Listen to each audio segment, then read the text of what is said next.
que nos gozamos con los hermanos, pero sobre todo también con el Señor. Y hoy nos toca continuar la fiesta, en el sentido de que seguimos delante del Señor, estamos con los hermanos y podemos también tener la oportunidad de adorarle reunidos como iglesia y haciendo memoria de la cruz del Calvario de nuestro Señor Jesucristo. Bueno, pues vamos antes de abrir la Biblia, o la podemos dejar abierta ya en Marcos capítulo 13, la dejamos abierta en Marcos capítulo 13, vamos a tener un momento de oración.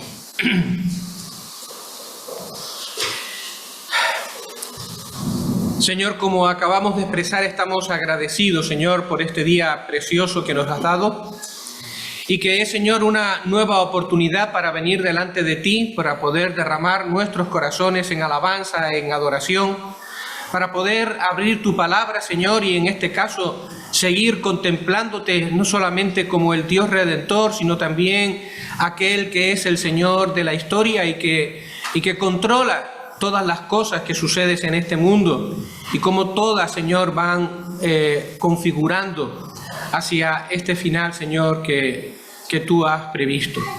Señor, queremos asombrarnos delante de ti, queremos regocijarnos delante de ti y te pedimos, Señor, que nos ayudes para que nuestra mente y nuestro corazón, Señor, puedan estar atentos y quebrantados a tu palabra. Es en el nombre del Señor Jesucristo que te damos las gracias. Amén. Amén. Bueno, pues como ven en la pantalla, lo que estamos estudiando una vez más es el sermón profético de Jesús. El sermón profético de Jesús, que él lo dijo, lo anunció, pues pocos días antes de su arresto y pocos días antes de la crucifixión. Y el esquema que estamos siguiendo es este que aparece en la pantalla, ¿verdad? Las advertencias generales, la primera parte del sermón, la abominación desoladora, versículos 14 al 23, Jesús regresa con gran poder y gloria, versos 24 al 27, y parábolas sobre el fin, que son los últimos versículos de este sermón. Estamos desarrollando el punto tercero. Jesús regresa con gran poder y gloria. Y antes de continuar con los versos que nos faltan, porque estamos ahora en la meditación de los versos 26 y 27, pues antes de entrar en ello, me gustaría hacer alguna reflexión sobre este tema. El Señor Jesucristo enseña en este sermón que su regreso a esta tierra, su regreso para reinar, para instaurar su reino sobre este mundo, no tendrá lugar hasta que suceda un gran conflicto escatológico alrededor de Jerusalén, en la tierra de Israel, y como consecuencia de ese conflicto de final de los tiempos, donde también hay un tiempo de gran tribulación referida a los judíos, poniendo fin a ese tiempo, es el momento en que el Señor Jesucristo desciende a este mundo con gran poder y gloria. Y esto es lo que tenemos que tener en mente. Y este gran conflicto al final de los tiempos, que marca el momento en que el Señor finalmente viene a esta tierra para reinar, está profetizado desde la antigüedad. Entonces podemos ir a Zacarías capítulo 14. Y vamos a tener una lectura en Zacarías, el penúltimo libro del Antiguo Testamento, en el capítulo 14, y vamos a leer los versos del 1 al 9. Y mira lo que dice: He aquí el día de Jehová viene, y en medio de ti serán repartidos tus despojos. Porque yo reuniré a todas las naciones para combatir contra Jerusalén. Y la ciudad será tomada, y serán saqueadas las casas y violadas las mujeres, y la mitad de la ciudad irá en cautiverio, mas el resto del pueblo no será cortado de la ciudad. Después saldrá Jehová y peleará con aquellas naciones como peleó en el día de la batalla, y se afirmarán sus pies en aquel día sobre el monte de los olivos. que está enfrente de Jerusalén al oriente, y el monte de los olivos se partirá por medio hacia el oriente y hacia el occidente, haciendo un valle muy grande, y la mitad del monte se apartará hacia el norte y la otra mitad hacia el sur. Y huiréis al valle de los montes, porque el valle de los montes será hasta Azal. Huiréis de la manera que huisteis por causa del terremoto en días de Usías, rey de Judá. Y vendrá Jehová mi Dios y con él todos sus santos. En ese día de conflicto vendrá Jehová mi Dios y con él todos sus santos. Y acontecerá que ese día no habrá luz clara ni oscura. Será un día en el cual es conocido de Jehová, que no será ni de día ni de noche, pero sucederá que al caer la tarde habrá luz. Acontecerá también en aquel día que saldrá de Jerusalén aguas vivas, la mitad de ellas hacia el mar oriental y la otra mitad hacia el mar occidental, en verano y en invierno. Y Jehová será rey sobre toda la tierra. En aquel día Jehová será uno y uno su nombre. Bueno, pues esta es la profecía. Y con esta profecía de fondo es que debemos de leer o podemos leer ahora las palabras del Señor en Marcos capítulo 14. Marcos capítulo 14, los versos 24 al 27, porque se están refiriendo a este momento que sigue a este conflicto final alrededor de Jerusalén y que provoca o trae como consecuencia la intervención de Dios y el descenso de nuestro Señor Jesucristo. Y dice el verso 24, porque en aquellos días, y aquellos días ya han sido descritos como lo de la abominación desoladora, que trae destrucción, que trae guerra, y también de gran tribulación, está en los versos anteriores. Pero en aquellos días, después de aquella tribulación, el sol se oscurecerá y la luna no dará su resplandor, y las estrellas caerán del cielo y las potencias que están en los cielos serán conmovidas.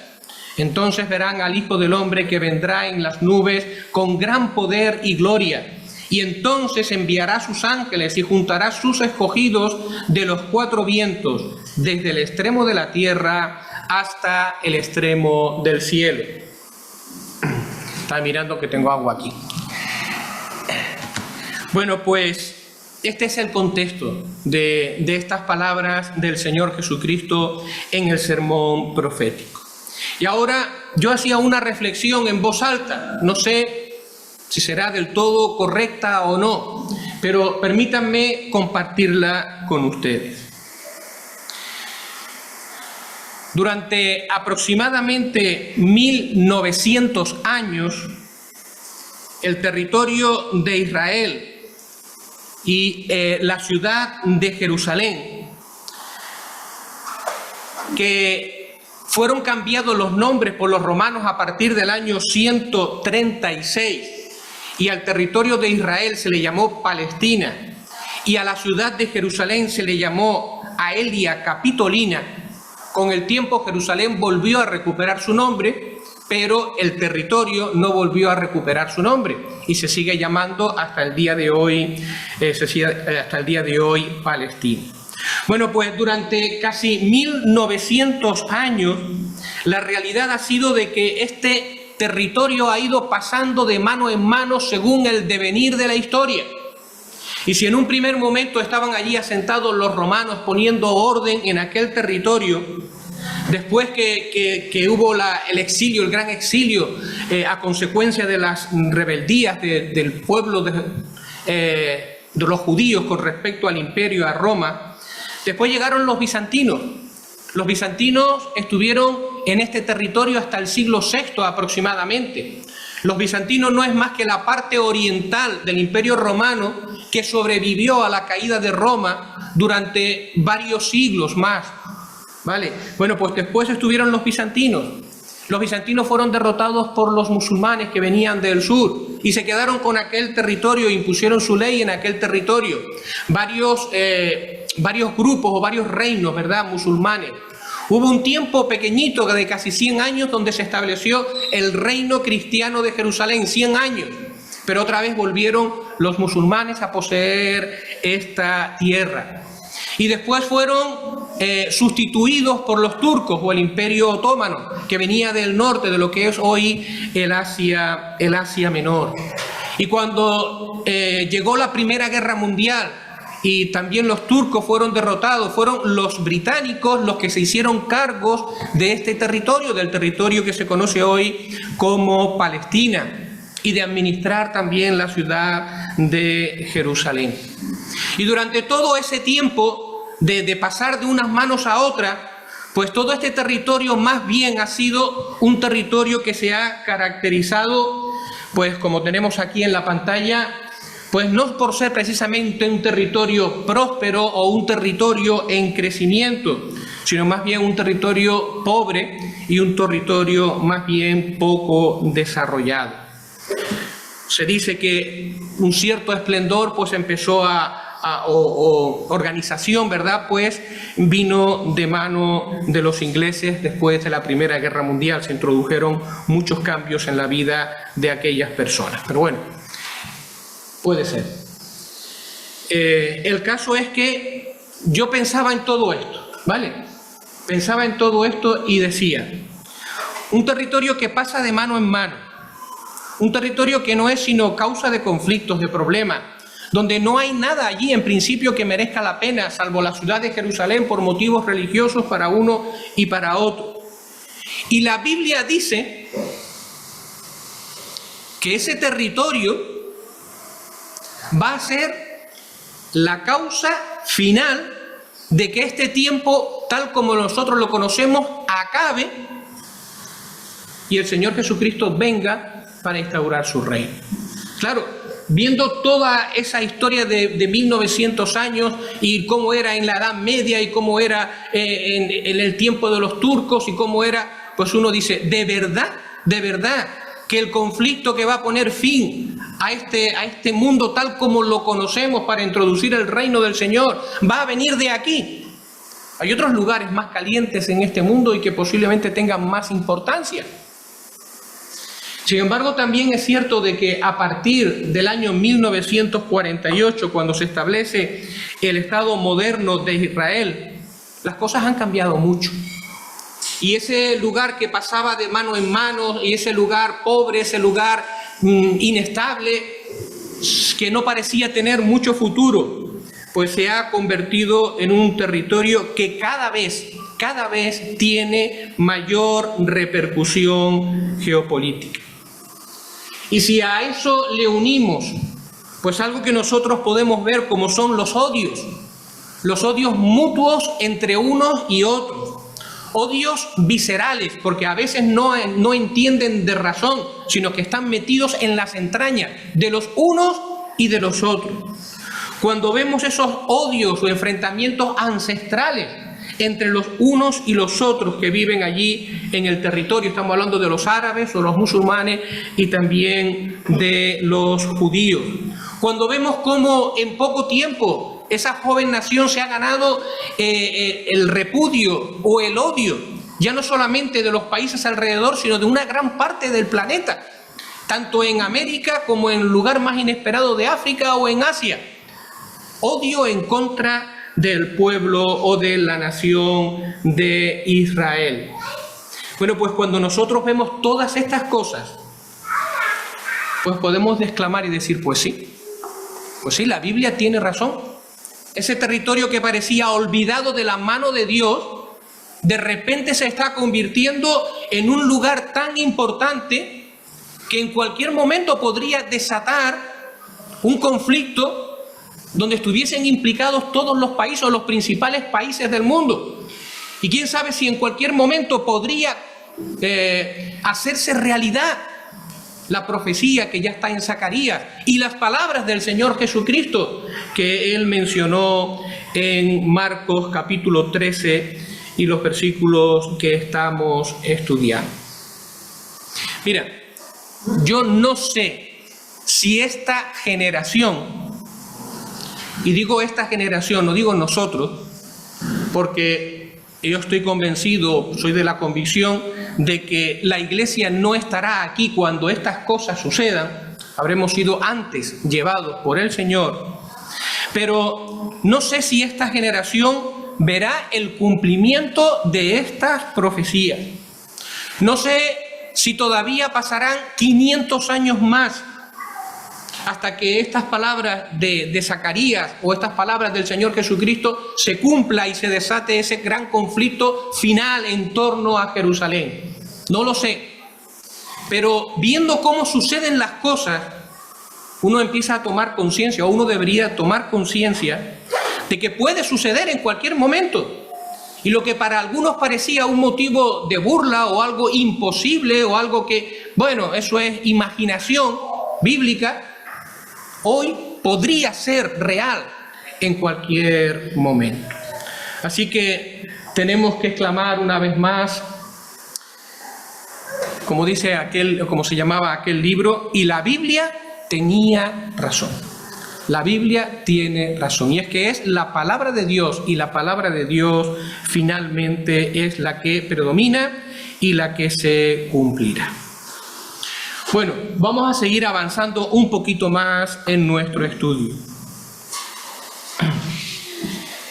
El último día que estuvimos viendo el texto, hace unos jueves, fue un jueves, hicimos mención a los versículos que van desde el 24 en adelante. Y ahí veíamos al Señor descendiendo del cielo con gran poder y gloria. Y veíamos que de repente el mundo se para, porque el mundo, estando aún en sus conflictos y en su agonía, de repente hay una serie de convulsiones a nivel cosmológico que hace que toda la tierra se pare y toda la vida de la tierra se pare, y se parará para siempre tal como la conocemos ahora. Pero que todo se pare, ¿por qué? Porque esas señales están anunciando que el Rey ya viene, que Jesucristo el Mesías ya viene con poder y gloria y viene a reinar. Y leíamos Daniel capítulo 7 y versículo 13 y Apocalipsis capítulo 1 y el versículo 7. Y entre otras cosas decíamos que el Señor viene y entre sus propósitos estará el poner fin al reinado de la bestia. Estará entre sus propósitos poner fin o derrotar a Satanás. Y entre sus propósitos, cuando Él venga, estará reunir a su pueblo y comenzar ese tiempo que la Biblia llama el milenio o el reinado del Mesías sobre esta tierra. Y con esta expectativa en mente, el Señor viene y viene para reunir a su pueblo e inaugurar su reino. Es que nosotros podemos leer los versos 26 y 27. Ahora vamos al verso 26 y 27. Entonces verán al Hijo del Hombre que vendrá en las nubes con gran poder y gloria. Y entonces enviará a sus ángeles y juntará a sus escogidos de los cuatro vientos, desde el extremo de la tierra hasta el extremo del cielo. Hasta el extremo del cielo. El Señor viene y dice el texto que va a reunir a su pueblo. Mateo 24:31 dice así: y entonces Jesús enviará a sus ángeles con gran voz de trompeta y juntará a sus escogidos de los cuatro vientos, desde un extremo del cielo hasta el otro. Recordemos, Él viene y ahora reúne a su pueblo para de esta manera poder iniciar el reino mesiánico, ese reino que está prometido por los profetas desde la antigüedad. Pero ahora tenemos que hacer un paréntesis aquí. Miren la pregunta que tenemos en la pantalla.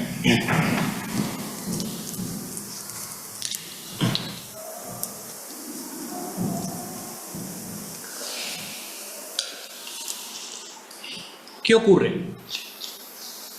Bueno, pues que no va a ser difícil encontrar algún predicador o encontrar a muchos expositores o más de un expositor que te dicen que este versículo 27 que acabamos de leer, enviará a sus ángeles y juntará a sus escogidos de los cuatro vientos de la tierra, sí.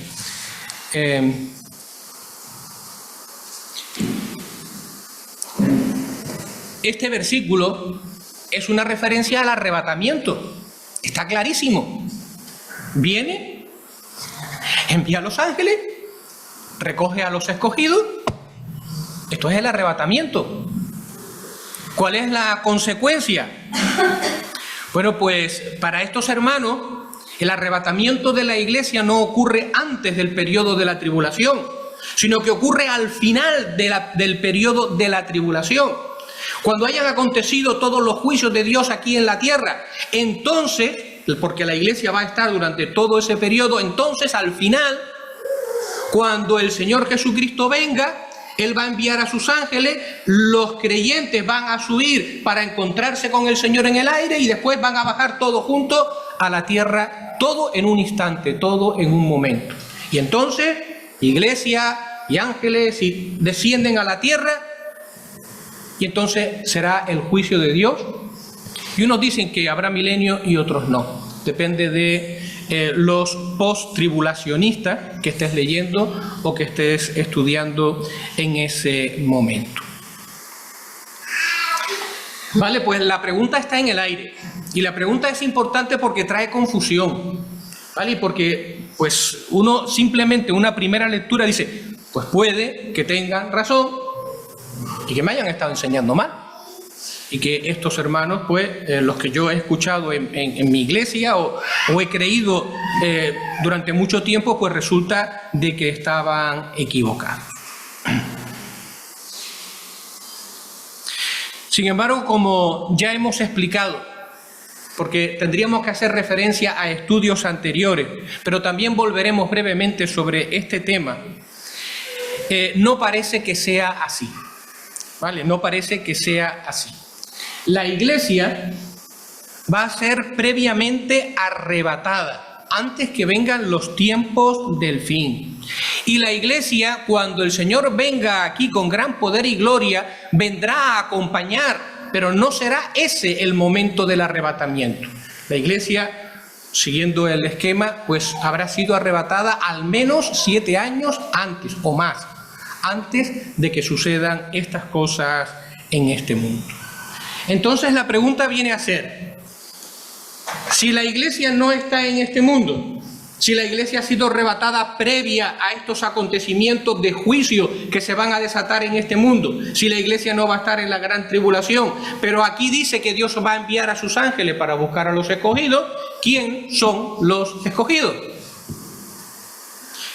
Y en su momento también hicimos una breve referencia a esto, no sé si lo recordarán, pero dijimos que en todo el sermón profético los escogidos tienen mucha importancia porque se nombran al menos 3 veces. Se dice que por causa de ellos es acortado este tiempo de tribulación, a causa de los escogidos, que se intentará engañar a los escogidos durante este tiempo de tribulación. Y finalmente aquí dice que van a ser, los ángeles los van a buscar y los van a reunir. Bueno, pues la respuesta que vimos también en su momento es que estos escogidos no es una referencia a la iglesia, es una referencia primeramente a los judíos que se habrán convertido al Señor, convertido de verdad, habrán recibido al Señor Jesucristo como Mesías, habrán creído el Evangelio de la cruz y estarán esperando al Señor. Pues es una referencia a todos estos judíos que durante el tiempo de la tribulación se habrán convertido al Señor y como consecuencia también la multitud de gentiles que también se habrán convertido al Señor y aquellos que hayan vivido, que hayan sobrevivido a este periodo de tribulación estarán expectantes y estarán esperando este momento, el regreso del Señor para traerles la libertad y traer las promesas. A esto es lo que se refiere cuando se habla aquí de los escogidos. Es más, este momento que está describiendo aquí, que no tiene que ver con la iglesia, porque la iglesia no tiene nada que ver con todas las promesas que hay en el Antiguo Testamento referentes a Israel y la tierra, la iglesia no participa en nada de eso. Este momento será el cumplimiento de otras promesas que hay en el Antiguo Testamento y que todavía no se han cumplido. Entonces vamos a tener unos minutos también para leer algunas de ellas. Y vamos al libro de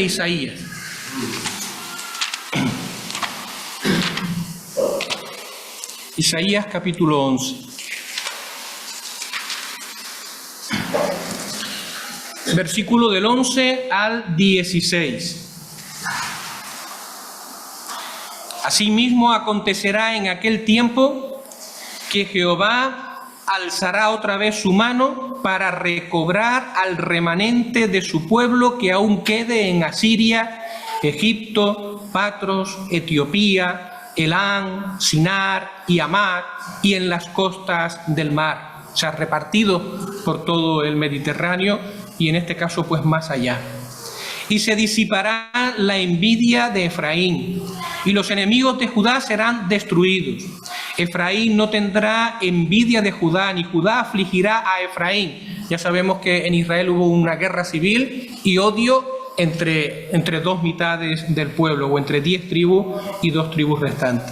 Sino que volarán sobre los hombros de los filisteos al occidente. Saquearán también a los de oriente.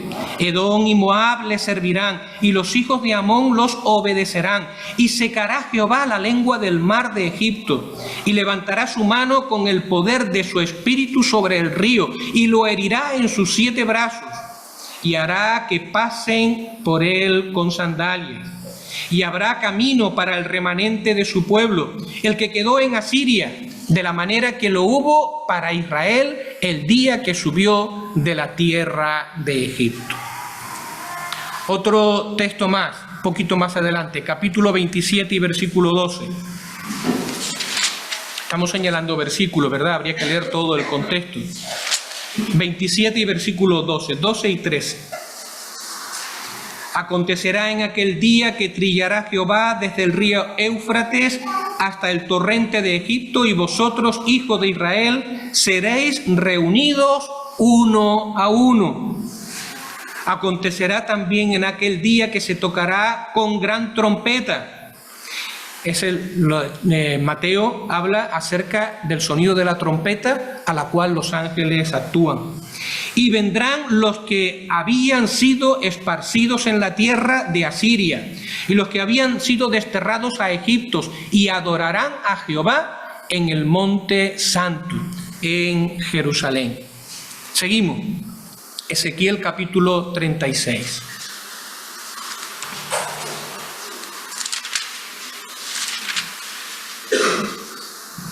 Versículo 24.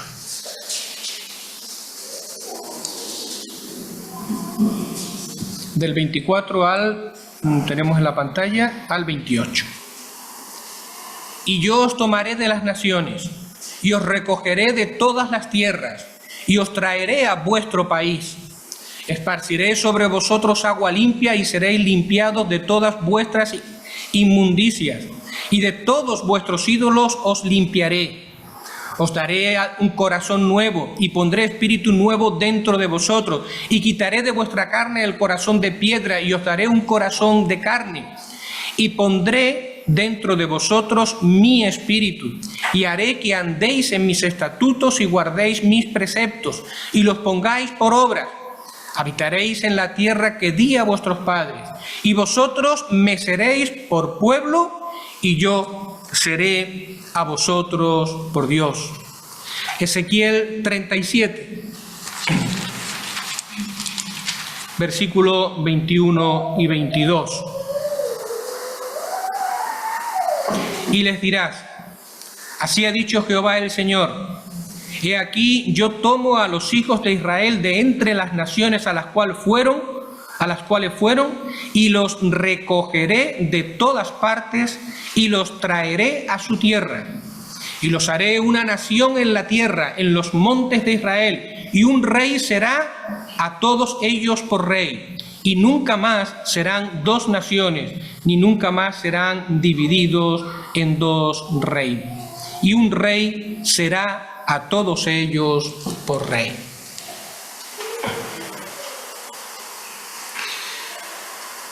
Son profecías que tienen que cumplirse y que hacen referencia a ese momento en que el Señor Jesucristo venga y entonces enviará a sus ángeles para reunir a todo el pueblo y que esté delante de la presencia del Rey cuando venga a esta tierra. Pero ahora surge una cuestión más. Venga, más problemas. ¿Y ahora qué? ¿Estas profecías que hemos leído no se cumplieron en el tiempo de Zorobabel, con el regreso de los israelitas en el año 537 a.C.? Y a uno dice, ¿el regreso de qué? ¿De Zoro qué? Porque posiblemente los que sean más nuevos, pues a lo mejor todo esto puede que le resulte en un poco de confusión. Miren, a ver si lo podemos explicar. Aproximadamente 700 años antes del nacimiento de Jesucristo, el rey de Babilonia destruyó la ciudad de Jerusalén, no sé si se ve bien en la pantalla, destruyó la ciudad de Jerusalén y destruyó el territorio de Israel y se llevó cautivo a todo el pueblo hacia Mesopotamia, hacia las tierras de Irak, que hoy es el territorio de Irak, hacia las tierras de Mesopotamia. Y los que escaparon se fueron a Egipto, huyendo a Egipto. Eso ocurrió 700 años antes de nacer Jesús. ¿Pero dónde nació Jesús? En Belén. ¿Y Belén dónde está? Pues a unos kilómetros de Jerusalén. ¿Y quiénes vivían allí? Pues los judíos. Entonces, ¿qué ocurrió durante ese tiempo? Pues que efectivamente a partir del año 537 hubo el rey, ¿verdad?, en este caso de Persia, autorizó el regreso de todos los judíos a su territorio, a Jerusalén, para que reconstruyeran el templo. Y poco a poco pues fueron regresando muchos judíos al territorio de Israel. Por eso, cuando el Señor Jesucristo nació, Israel o el territorio existía en el sentido de que estaba poblado por israelitas. Y Jerusalén había sido reconstruida y el templo había sido reconstruido y ahora se estaba terminando el hermoseamiento del templo a través de Herodes o las instrucciones que dejó Herodes. ¿Vale? Por lo tanto, el pueblo estaba ya allí. Entonces, claro, hay quien dice, bueno, pues esas profecías que tú acabas de leer se cumplieron cuando Ciro permitió a Zorobabel regresar, pues, con todos los judíos que quisieran a la tierra. Pero ¿qué es lo que ocurre? Bueno, pues que en aquella ocasión apenas 50.000 judíos regresaron al territorio de Israel. La gran mayoría de los judíos permaneció en Egipto, permaneció en Mesopotamia, y permanecieron esparcidos en los lugares a los cuales se habían ido caminando o se habían ido introduciendo. No se cumplió este gran recogimiento del cual nos están hablando el profeta Isaías y también el profeta Ezequiel. No se cumplió, lo mires como lo mires. Pero ¿cuándo se va a cumplir? Bueno, pues se va a cumplir cuando el Señor Jesucristo venga. Al final de los tiempos, después de ese gran conflicto que pondrá fin a este mundo tal como lo conocemos, y el Señor venga a reinar, venga con su iglesia, venga a reinar y sus santos ángeles salgan por el mundo para recoger a los creyentes, entre ellos a la nación de Israel, y cumplir así las promesas.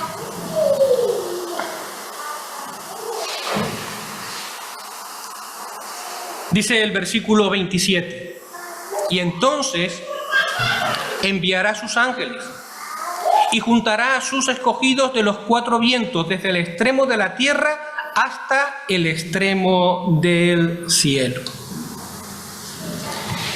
En ese día Dios enviará a sus ángeles. Los ángeles dice que son los servidores de Dios, aquellos que cumplen las órdenes de Dios. Bueno, pues cuando el Señor Jesucristo venga a esta tierra, al final de los tiempos, ellos van a recibir una orden muy concreta. Y esa orden será la de recorrer el mundo buscando a sus escogidos, a todos los creyentes. incluyendo, o sea, empezando por los judíos, que eso es el tiempo del cumplimiento de sus promesas, pero también a los creyentes gentiles que se hayan convertido durante el periodo de la tribulación. Será una búsqueda minuciosa y una búsqueda completa. No habrá lugar, como dice a continuación, lo juntará de los cuatro vientos, desde el extremo de la tierra hasta el extremo del cielo. Vamos a decirlo así, no habrá piedra que no sea removida, ni rincón que no sea examinado, para permitir que todos los escogidos de Dios puedan regresar y ser juntados para recibir al Rey, para ver al Rey en su gloria. ¿Qué es lo que nos está diciendo? De que ningún salvo en aquel día va a faltar a su cita con el gran Rey. Todos los creyentes, empezando por los judíos que se han convertido al Señor y aquellos que no son judíos que se habrán convertido, estarán allí. Dios se va a encargar de ellos y van a recibir al Señor que viene en el aire y van a entrar en el reino que Dios ha prometido desde la antigüedad. Para ir terminando,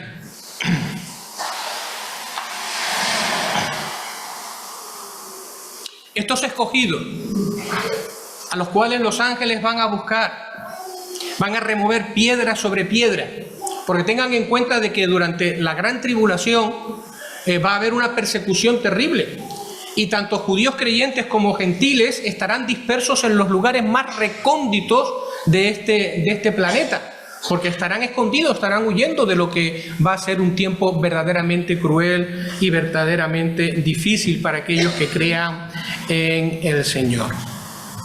Bueno, pues estos escogidos, ya hemos dicho que no son la iglesia, porque la iglesia ha sido previamente arrebatada. Sin embargo, hay una similitud entre lo que le sucede a la iglesia primero y lo que sucederá con estos escogidos al final de los tiempos. Hay una similitud hermosa que me gustaría considerar para terminar.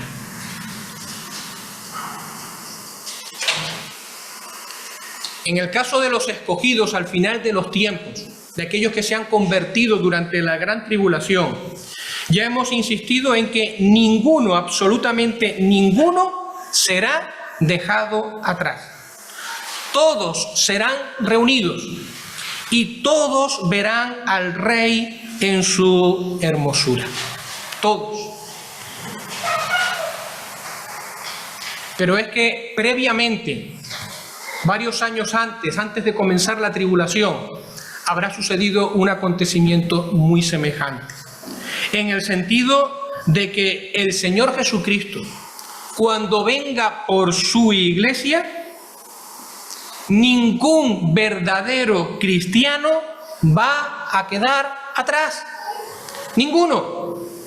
No importa el lugar donde en ese momento haya una congregación o haya un cristiano solitario, ese no va a ser olvidado por el Señor. No importa las circunstancias en las cuales estés viviendo, las circunstancias personales en las cuales te encuentres, cuáles puedan ser las dificultades en las cuales te hayas visto envuelto, las circunstancias personales, no importa. Todos los verdaderos cristianos, cuando el Señor venga a arrebatar a su iglesia, seremos tomados de esta tierra y llevados con el Señor. Ni uno solo se va a quedar atrás. Y esto es importante también remarcarlo, porque a veces podemos escuchar a hermanos que parecen enseñar que, bueno, cuando el Señor venga en el arrebatamiento se va a llevar solamente a una parte de la iglesia y otra se va a quedar para más adelante. Pero si nosotros tenemos en cuenta que la iglesia es un cuerpo, una unidad, si la iglesia es la novia del Cordero, es una, Jesús no puede venir para llevarse media novia o para llevarse medio pueblo. La iglesia es un pueblo y la iglesia es una novia. Por lo tanto, cuando el Señor venga, todos los creyentes, independientemente de sus circunstancias personales, vamos a ser arrebatados, vamos a ser llevados por el Señor. Ninguno se va a quedar atrás. Otra cosa es que tendremos que ser examinados en el tribunal de Cristo y cada uno recibirá la recompensa según su condición o según sus obras, según haya servido al Señor. Pero todos sin excepción seremos arrebatados por el Señor. Primera de Tesalonicenses capítulo 4.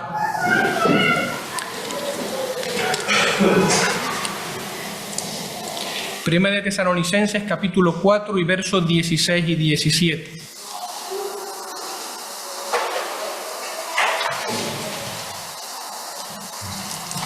Porque el Señor mismo, con voz de mando, con voz de arcángel y con trompeta de Dios, descenderá del cielo, y los muertos en Cristo resucitarán primero. Luego nosotros, los que vivimos, los que hayamos quedado, seremos arrebatados juntamente con ellos en las nubes para recibir al Señor en el aire, y así estaremos siempre con el Señor.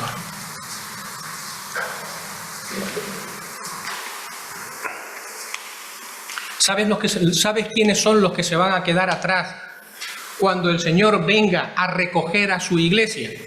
No estoy hablando ahora del final de los tiempos, cuando el Señor recoja a sus escogidos para establecer el reino, sino cuando el Señor venga para recoger a su iglesia. ¿Saben los que sí se van a quedar atrás? Los que se van a quedar atrás son los falsos profesantes. Aquellos que dicen que son de Cristo, pero nunca han tenido un encuentro personal con Cristo en sus corazones.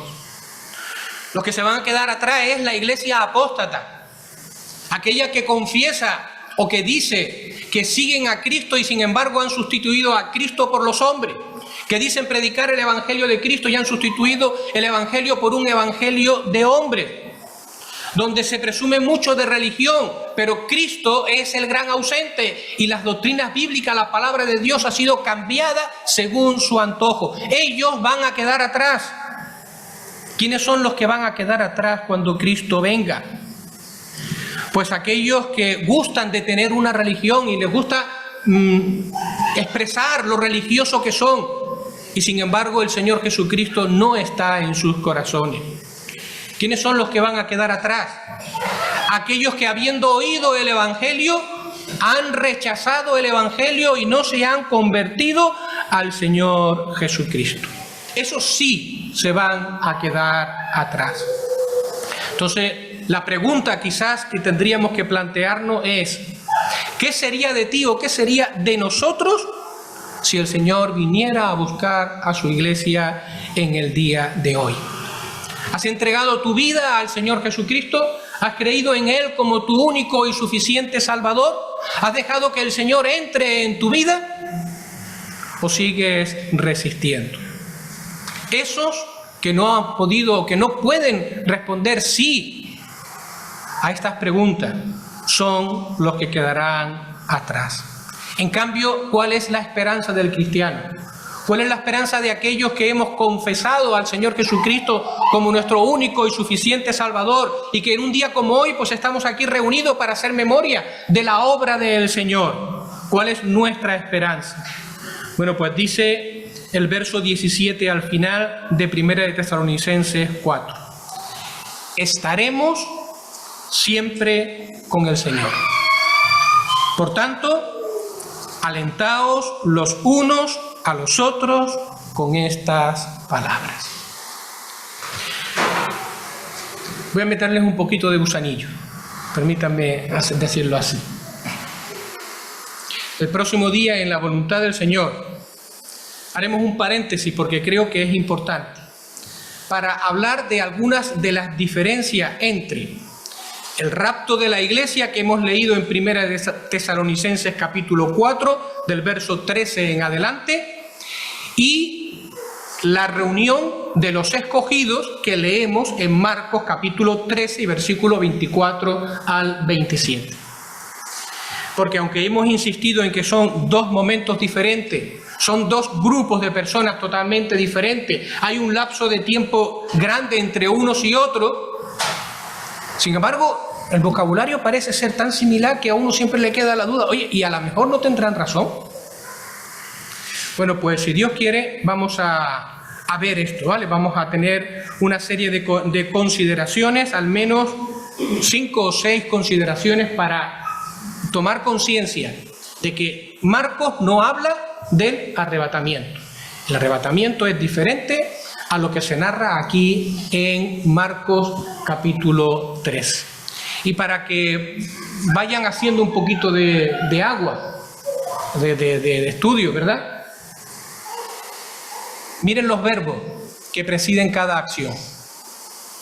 Miren el verbo que destaca en Primera de Tesalonicenses capítulo 4, versos 16 y 17. El verbo arrebatar. Y miren cuál es el verbo que preside la acción en Marcos capítulo 13, versos 26 y 27. El verbo juntar. Miren qué significa cada uno. Y miren si pueden ser intercambiables. Se pueden utilizar el uno en el lugar del otro. O si pueden completar el uno al otro. Y entonces veremos qué conclusión podemos llegar y ver si efectivamente Tesalonicenses 4 y el arrebatamiento de la iglesia es lo mismo que sucederá en Marcos capítulo 13, 26 y 27. Evidentemente no es lo mismo. Estamos hablando de eventos y situaciones diferentes. Bueno, pues hermanos, que el Señor bendiga su palabra en nuestros corazones. Espero que haya servido más bien para despejar alguna duda, si la había, no para hacerlas todavía más grandes. Y bueno, pues gocémonos, hermanos, en esta bendita esperanza. El Señor viene pronto y el Señor se llevará a su pueblo con Él cuando Él venga. Amén.